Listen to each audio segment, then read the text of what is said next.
primeira semana o pastor Rafael falou sobre personagens e como a gente consegue muitas vezes se identificar com esses personagens da vida real e dos links que a partir disso nós vamos fazendo.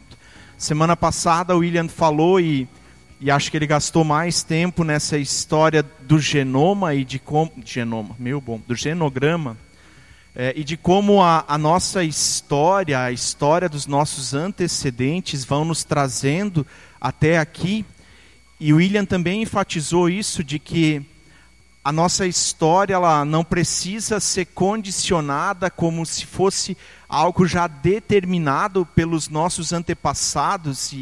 E aqui, eu e você temos escolhas diante da história que as nossas famílias viveram. E hoje nosso assunto é cenas do próximo capítulo. E na nossa cultura, na cultura brasileira, quando a gente fala disso, é quase impossível que a gente não lembre dessas histórias das novelas. Novela é algo muito forte na nossa cultura. E talvez você goste do gênero ou não, mas em algum momento você já assistiu, e eu não sei se ainda é assim hoje, eu já disse isso outras vezes, eu não tenho mais a Globo na nossa casa faz muitos anos, então eu não assisto novelas também por isso. Mas quando eu era criança, quando eu fui jovem, muito tempo atrás, quando lá na nossa casa se assistia televisão e tinham só os 3 canais, e 2 só funcionavam na nossa casa. Se o primeiro não tivesse funcionando, a gente colocava nos outros. E as novelas sempre terminavam com uma frasezinha, cenas do próximo capítulo. E aí entravam imagens do que apareceria no dia seguinte. A ideia é que essas cenas mantenham a gente cativos àquela história que está sendo contada. E funciona muito bem, porque normalmente quando as cenas do próximo capítulo são boas, a gente não perde a oportunidade, a gente deixa de fazer outras coisas para estar ali de novo na frente da televisão, porque a gente quer ver como a história continua.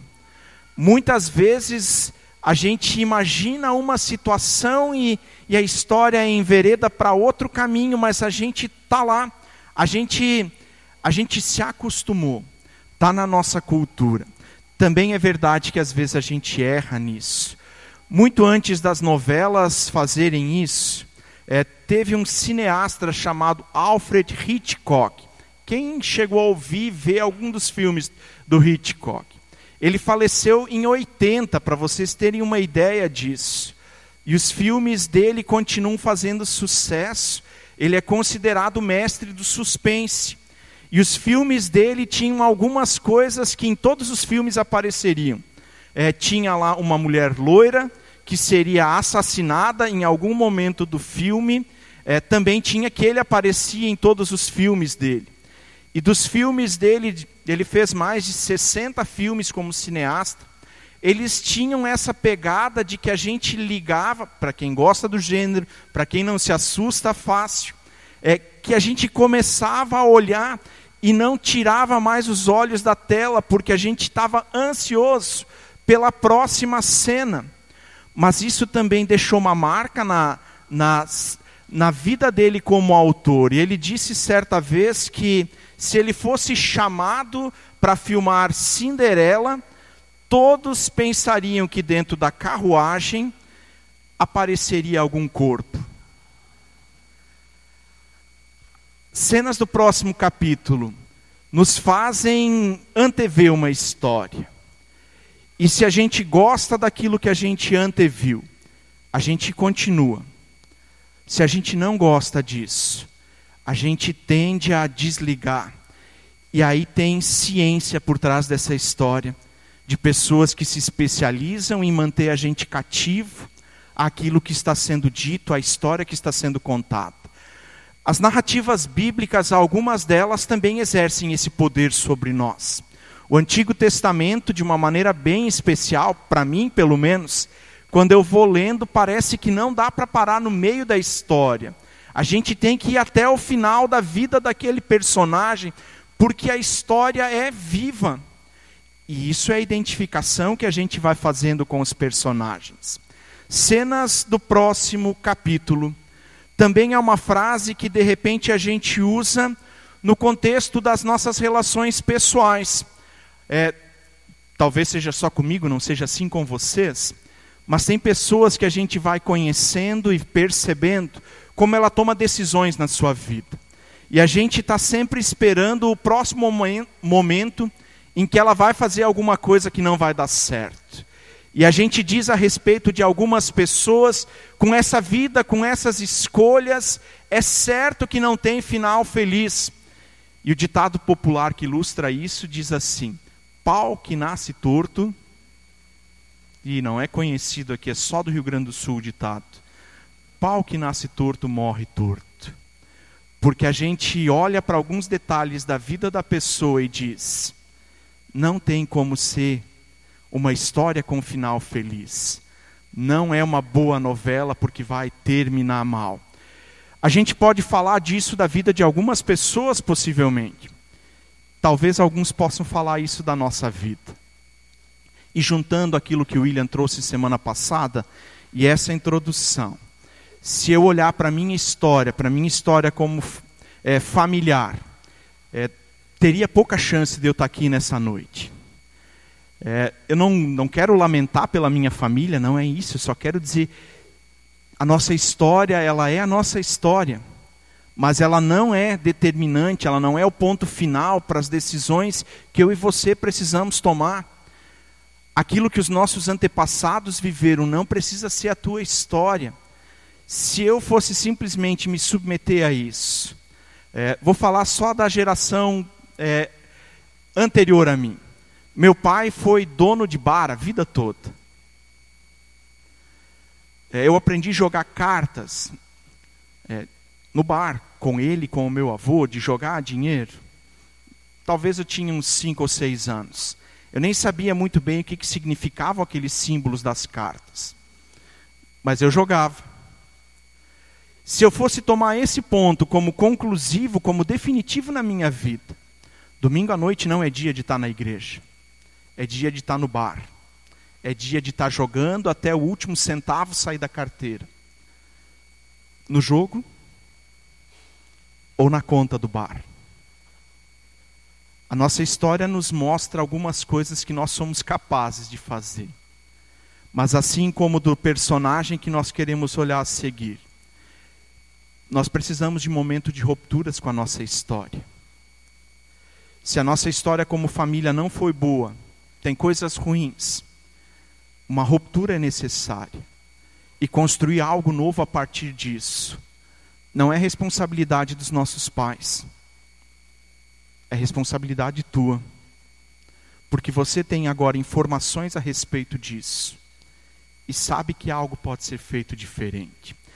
Nosso personagem de hoje à noite é José.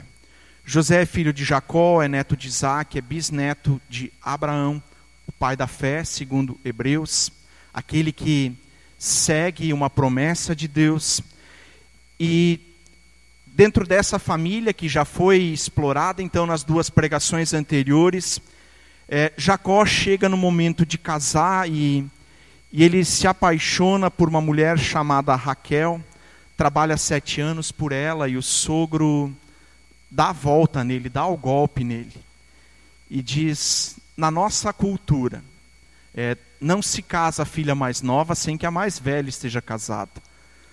Mas como eu sou um sogro muito bonzinho, eu vou te dar a oportunidade de tu casar com a mais nova também. Simples, 7 anos pela mais velha. E tem até um bônus, você pode casar com a mais nova agora, desde que você trabalhe mais 7 anos para mim. E assim começa a história de Jacó e Raquel, que são os pais de José. Raquel era estéril, era a mulher que Jacó amava, não era a única mulher dele.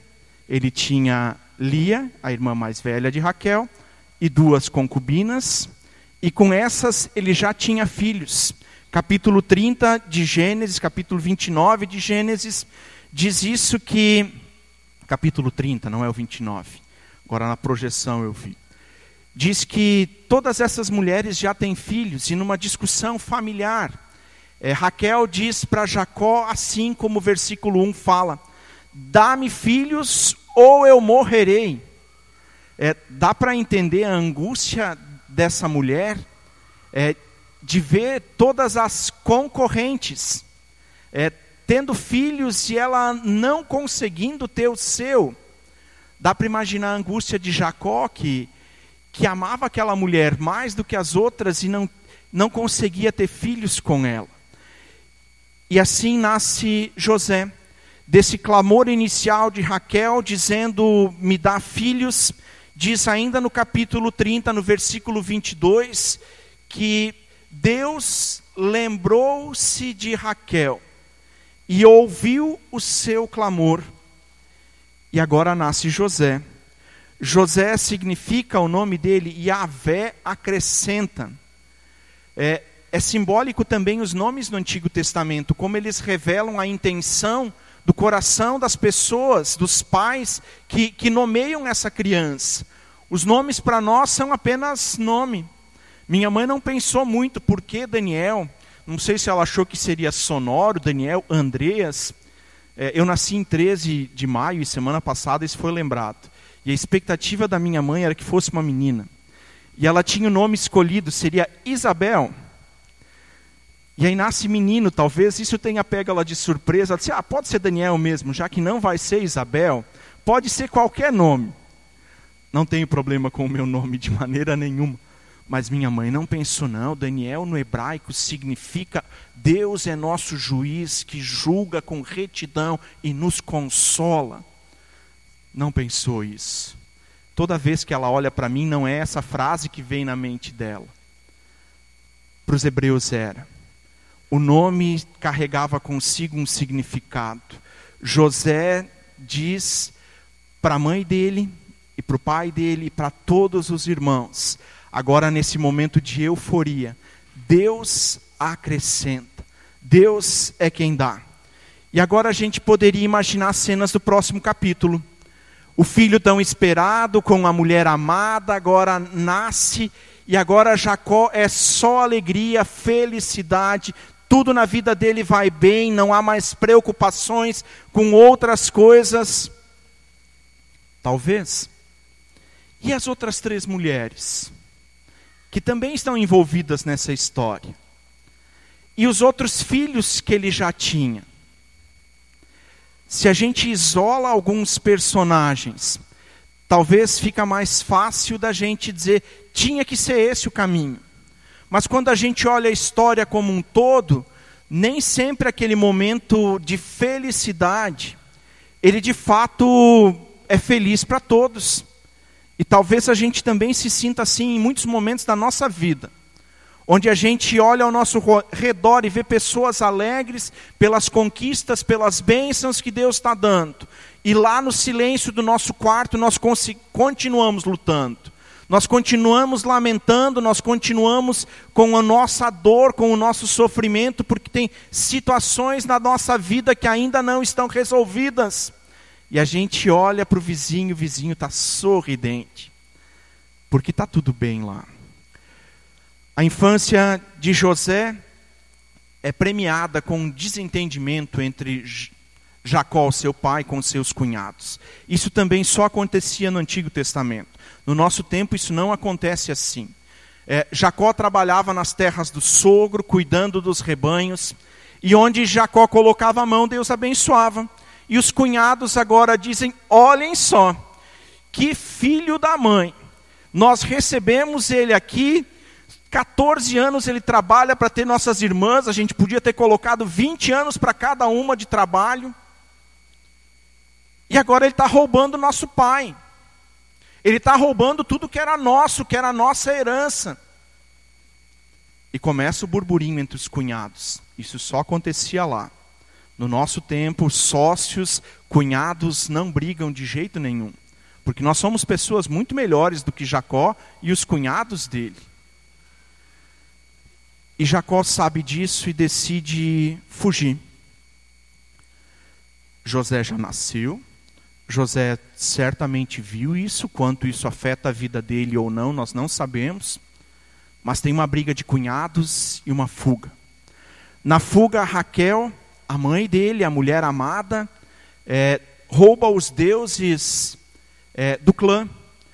Nós estamos falando de uma cultura que é fora do contexto de um Deus único que o Antigo Testamento prega, é fora de Canaã. Então, há outros deuses, há deuses tribais.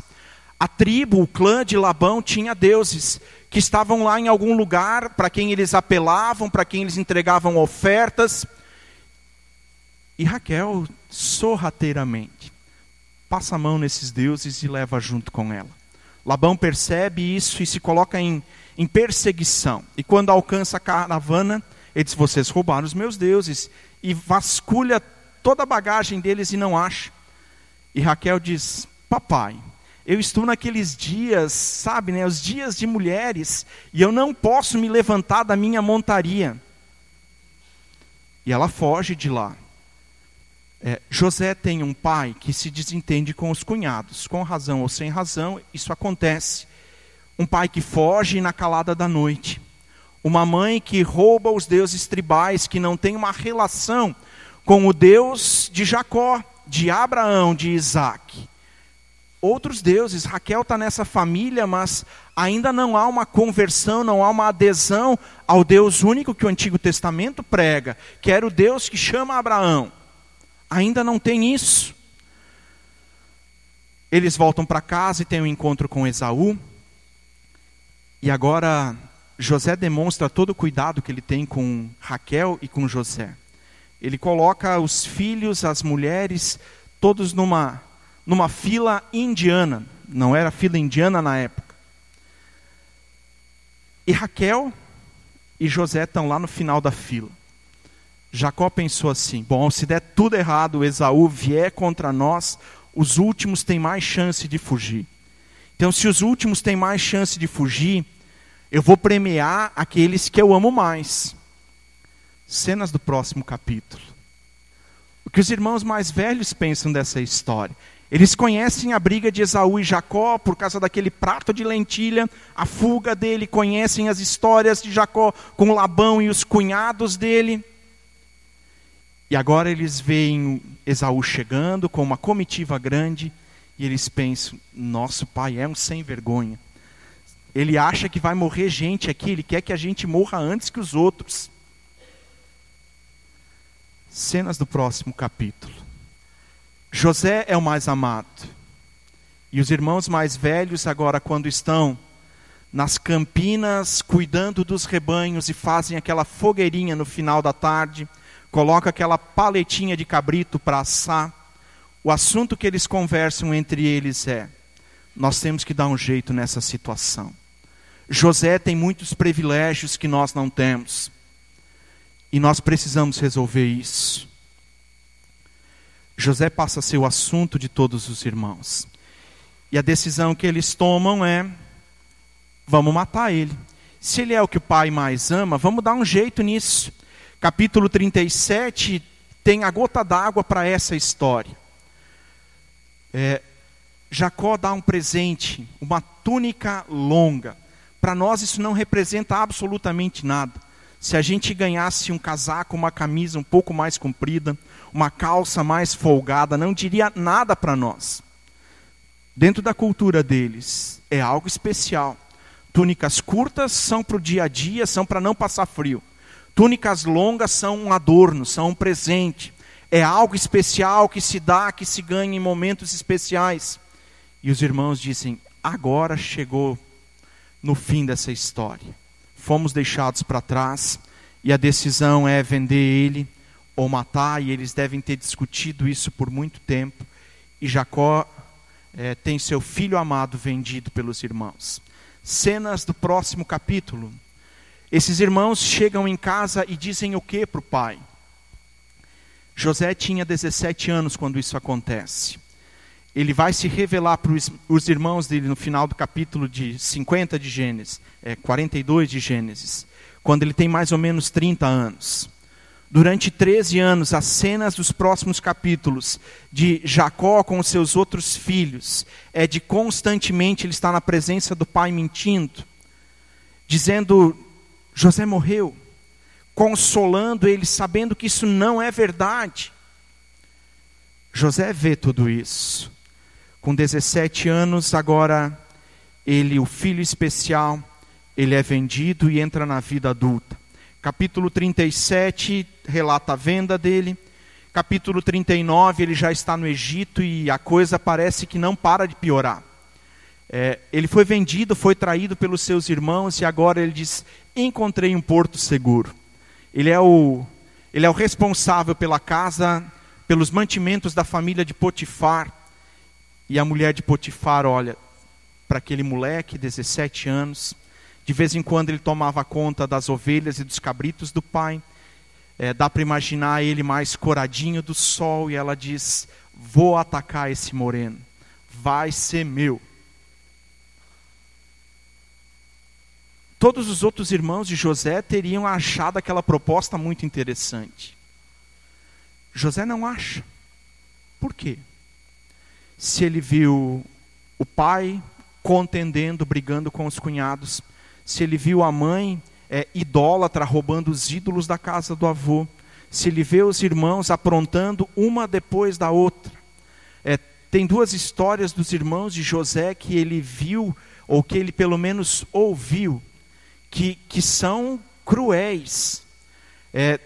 Uma das histórias é quando eles se estabelecem em Siquém, e uma das filhas de Jacó, ela é violentada.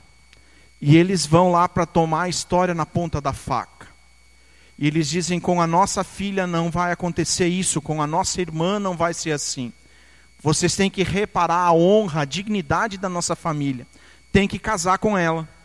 E para casar com ela tem que fazer a circuncisão, porque nosso costume, o costume na nossa religião é esse. E eles fazem isso. Todos os homens da cidade são circuncidados. E no terceiro dia depois da circuncisão, quando eles ainda estão fracos por causa da cirurgia, os filhos de Jacó atacam aquela cidade e matam todos os homens que estão lá. José viu isso. Rúben, o filho mais velho, tem um caso com Bila, uma das concubinas de Jacó. José viu isso. As cenas do próximo capítulo na vida de José, quando ele está diante daquela mulher que o seduz, foi diferente dos irmãos. Os irmãos teriam aproveitado a oportunidade. O que acontece com Jacó? O que acontece com Isaac? O que acontece com Abraão? Para que a grande maioria da família dele seja essa gente sem caráter. Com José acontece algo diferente.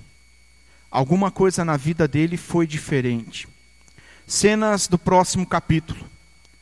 José preso. E a gente assiste o próximo capítulo imaginando: agora é a hora. Porque se ele não planejou vingança contra os irmãos quando ele foi vendido, agora na cadeia ele vai planejar vingança. Não precisa responder alto isso. Eu imagino que seria o que a maioria de nós faria.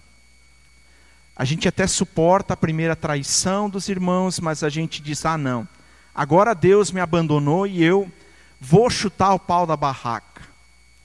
Fui traído, estou preso porque fiz o que era certo. A história de José é diferente. As cenas do próximo capítulo se mostram diferentes. Ele permanece na cadeia e na cadeia ele conhece pessoas importantes, que têm sonhos e ele interpreta esses sonhos e a história vai passando. E ele interpreta os sonhos do faraó. O faraó tem um sonho muito estranho. Ele sonha com 7 vacas gordas e 7 vacas magras. A expressão vacas magras nós usamos hoje ainda. Quando a economia não vai bem, a gente fala de vacas magras, né? A gente está falando de vacas magras fazem 3, 4 anos já. E a nossa expectativa é que a Copa melhore tudo. Não é a expectativa de vocês?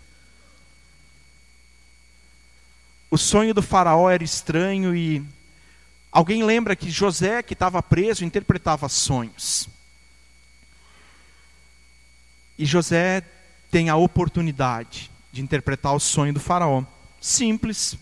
As 7 vacas gordas, são 7 anos de fartura, 7 vacas magras, vêm depois das gordas e elas vão devorar tudo o que aparecer pela frente. Faraó ouve a interpretação do sonho e diz: esse cara é sábio.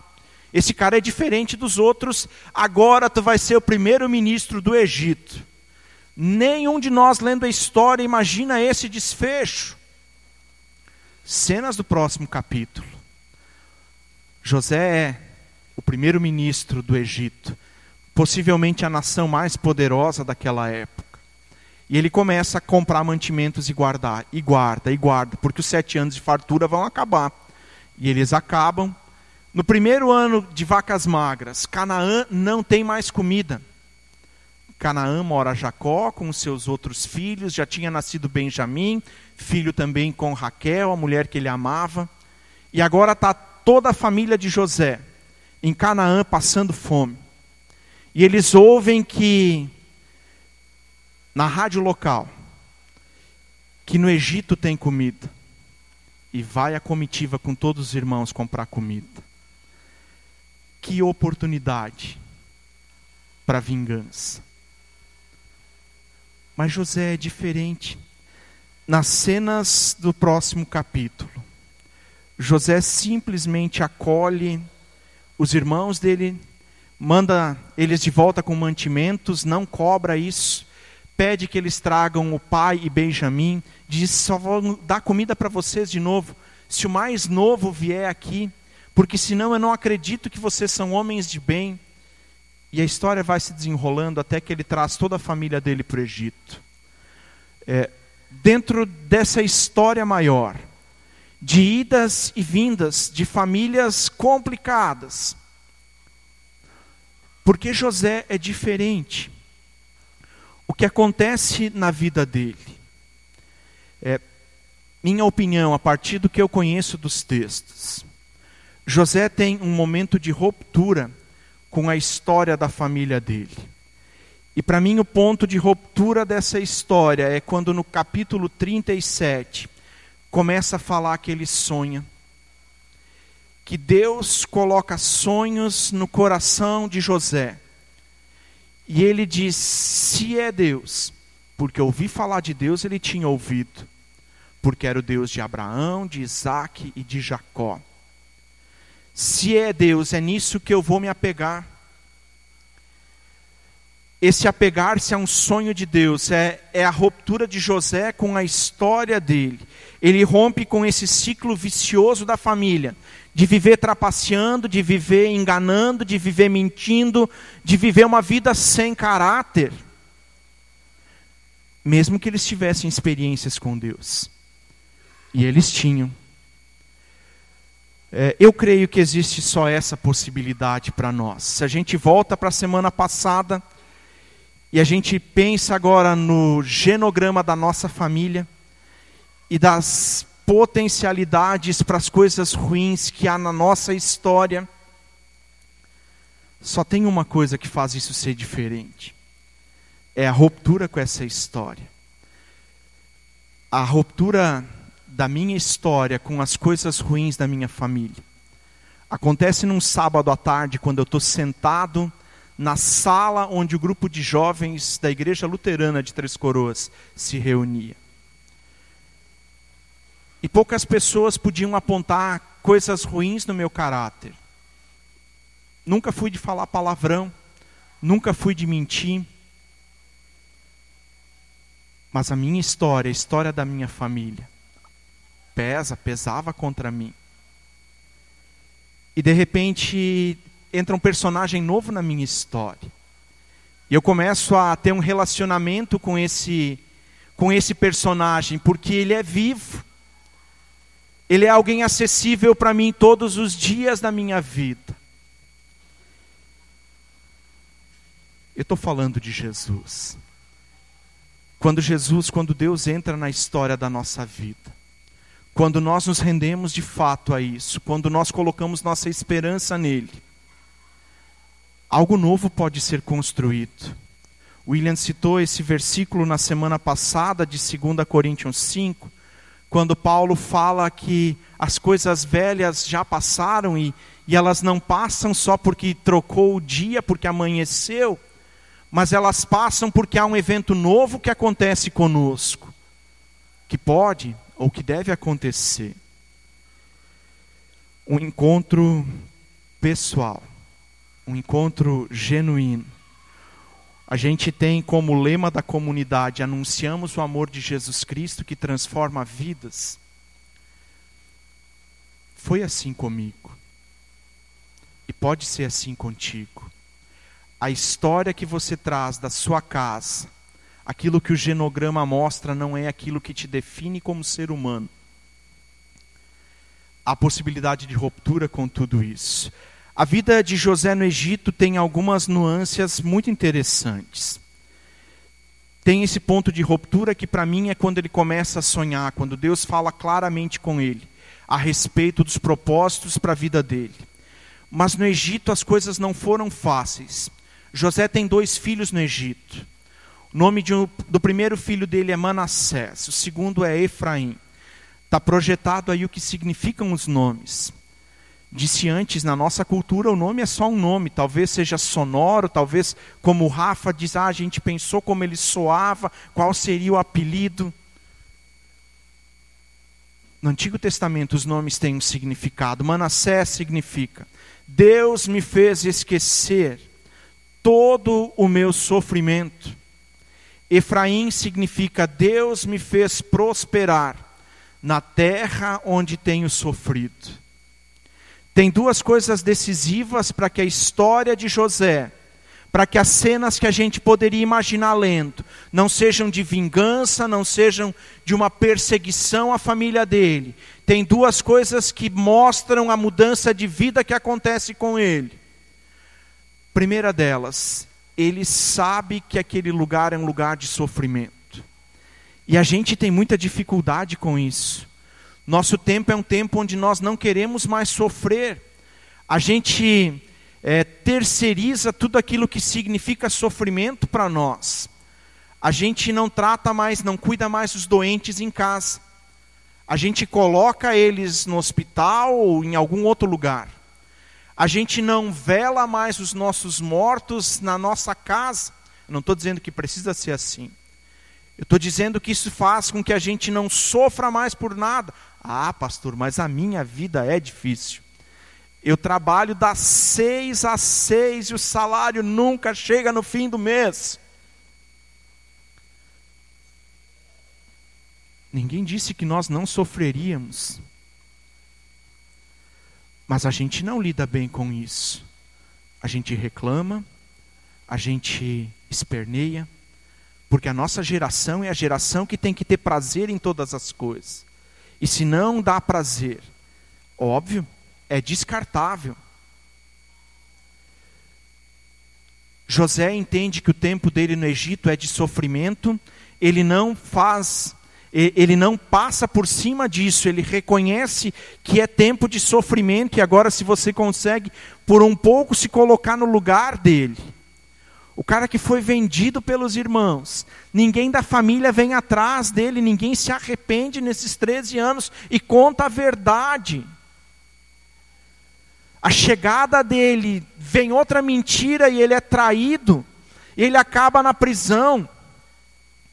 É tempo de sofrimento. Acordar às 6, trabalhar até às 6, ter um salário pequeno, vamos combinar que não é um sofrimento parecido com o de José. Sofrimento também é relativo no nosso tempo, porque eu posso sentir muito mais do que você na mesma situação. Nós não queremos sofrer. E eu não estou dizendo que agora a gente tem que se autoflagelar, como faziam na Idade Média. Mas sofrer faz parte da vida. E romper com o passado gera dor. O segundo detalhe nos nomes dos filhos que é decisivo, que mostra quem José é: Deus me fez. José sabe que ele não está sozinho nessa história. José sabe, diferente dos irmãos dele, que Deus tem planos com essa história. Eu não sei se você consegue perceber isso na tua vida. Os planos que Deus tem. Que mesmo em meio às lutas, ao sofrimento, Deus continua sendo bom. Mesmo com os nãos que Ele diz, Deus continua sendo bom.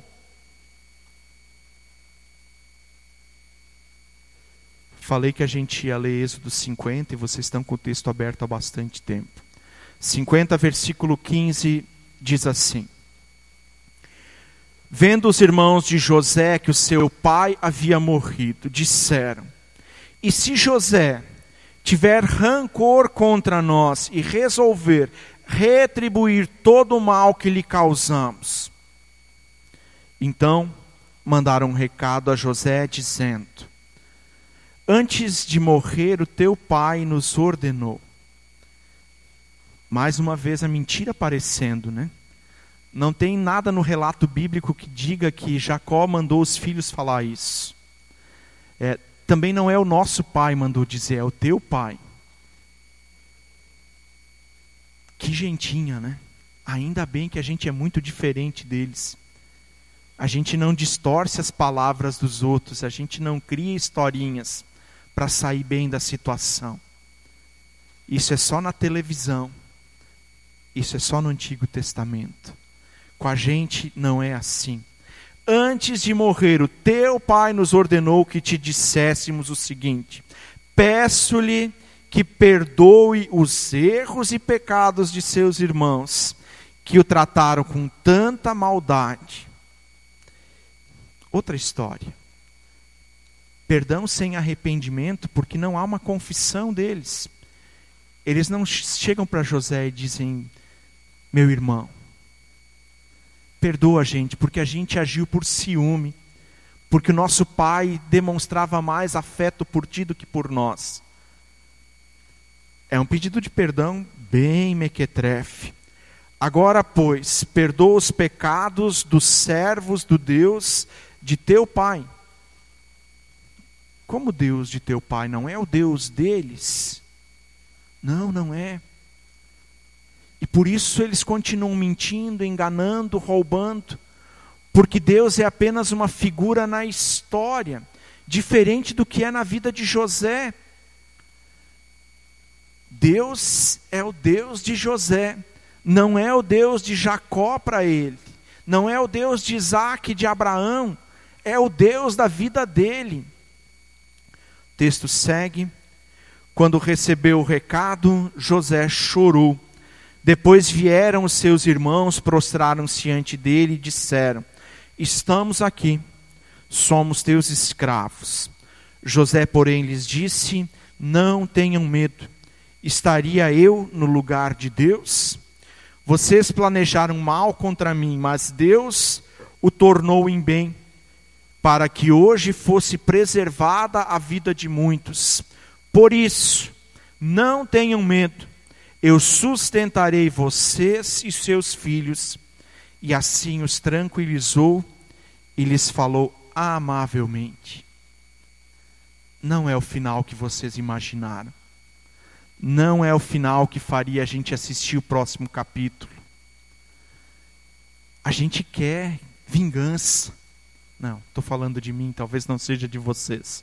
Eu quero vingança. Não, também não quero, porque eu já me converti. Edita essa parte, Felipe. Não é o final da história que a gente imagina.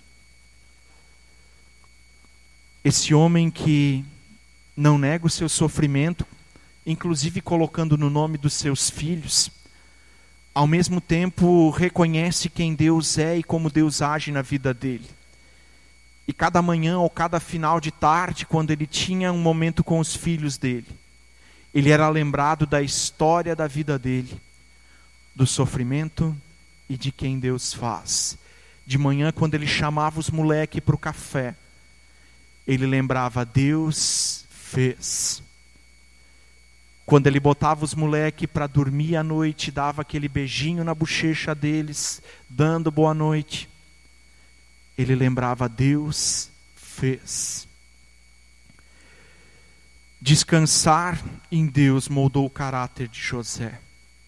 A grande ruptura na vida dele se dá naquele momento do sonho, onde ele decide esperar em Deus. E eu quero concluir com quatro tópicos para que a gente lembre dessa história mais alguns dias. A história de José ensina pelo menos essas 4 coisas. primeira situação está no capítulo 41, e esses textos eu quero desafiar você a ler em casa. O sonho de Faraó é contado para José, e pedem que ele interprete. E José diz muito calmamente assim: não depende de mim. Mas se Deus quiser, ele vai falar para o Faraó o que significa isso. Você compreende que não depende de ti? Que depende do que Deus quer? Que depende do que Deus faz? E de repente nós só precisamos ter ouvidos atentos, olhos atentos para aquilo que Deus quer fazer. Mas se a gente corre sem parar, talvez a gente faça coisas que Deus não queria. Não depende de mim.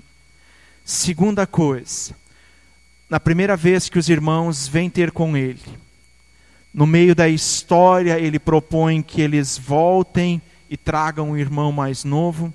E ele vai dizer assim no capítulo 42, versículo 18: eu sou um homem temente a Deus. José tem uma história com esse Deus. Não é o Deus de Abraão, de Isaac, de Jacó. É o Deus em quem eu vivo. É o Deus que tem me dado sonhos, que tem me feito prosperar. É o Deus que tem me feito esquecer o sofrimento. É o Deus que fez. Terceira coisa, José conclui no final dessa história toda: foi para salvar a vida de vocês que Deus me mandou para o Egito. Nós lemos isso no final de Gênesis, que quando Jacó vem para o Egito, com os 11 irmãos, com as famílias, com os netos, com os agregados, são 66 pessoas que vêm e vão ser sustentadas por José. Se fosse só isso, se José tivesse só salvo a família dele, já seria um feito significativo. Mas a história é maior. Passam 400 anos que o povo está no Egito. Morre Faraó, morrem todos, e a história de José e dos hebreus chegando ali é esquecida. E agora Deus envia Moisés, e Êxodo começa com essa história. Envia Moisés para libertar o povo dele, porque eles são escravos. E no capítulo 12 de Êxodo, quando fala da saída desse povo, o texto fala de 600 mil homens. As mulheres e as crianças não estavam contadas nessa história. Aquele sonho do capítulo 37 que fez José mudar de vida, que fez ele assumir um compromisso genuíno com o Deus que transforma vidas, gera 400 anos depois, isso ele não viu, a salvação de pelo menos 600 mil pessoas. Mas eu vou ficar lambendo as minhas feridas porque eu sofro muito.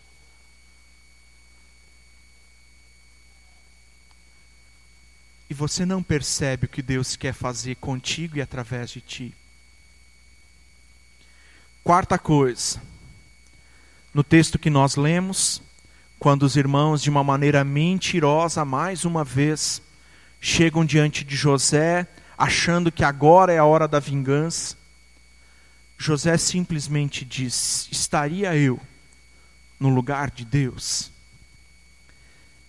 O Novo Testamento vai dizer que não somos nós que devemos separar joio do trigo. Julgar não está na responsabilidade do ser humano, está na responsabilidade de Deus. E Jesus também disse isso, que em algum momento ele volta e ele vai separar ovelhas dos cabritos. Ele vai recolher o trigo no seu celeiro e o joio vai ser queimado. Mas isso não sou eu que separo. Estaria eu no lugar de Deus? Qual é a tua história? Quais são as cenas do próximo capítulo? considerando que pessoas te conhecem, que pessoas conhecem tua família, que conhecem decisões certas, erradas que você tomou. Quando as pessoas que te conhecem olham para a tua vida, quais são as cenas que elas imaginam? Já falei isso outra vez aqui. Dos meus 6 amigos de escola, de infância, lá na vila onde meu pai, além do bar, tem um mercadinho. Meu pai faleceu. Desses 6, eu sou o 7º. Além de mim tem outro. Um outro.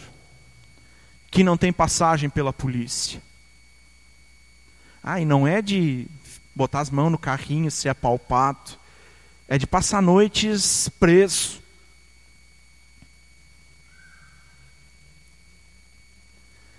Desses que me conheceram naquela época,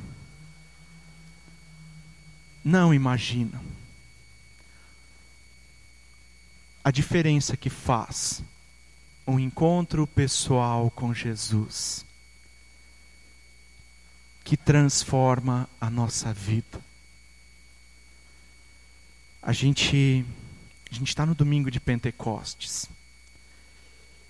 E o meu desejo é que esse Deus que se entrega na cruz para te resgatar, venha sobre ti. Lutero, quando falava a respeito do Espírito Santo, ele disse que o Espírito Santo tinha algumas funções primárias.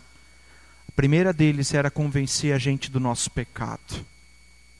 A segunda era nos conduzir até Cristo. Depois disso, vinham os dons, vinha o consolo, vem todo o resto.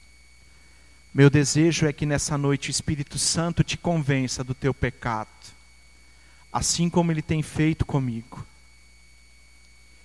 E que haja um rompimento na história da tua família, dessa história que não é boa, que produziria cenas ruins, mas que assim como foi com José, produza vida, produza compromisso. A segunda parte de Pentecostes é que depois disso, todos eles são chamados a testemunhar. Curioso isso, né? Deus não nos manda falar de coisas que nós não conhecemos. Ele diz, vem, anda comigo, ouve, experimenta. E depois ele dá aquele tapinha no ombro dizendo, agora é você. Que nas cenas dos próximos capítulos da tua vida, seja visível esse encontro genuíno com Deus, que muda a nossa história. E que no final da tua vida, daqui a 20, 30, 400 anos, quando contarem a tua história, possa ser dito que você salvou alguns. Não precisa chegar aos 600 mil. Que seja os da tua casa. Amém?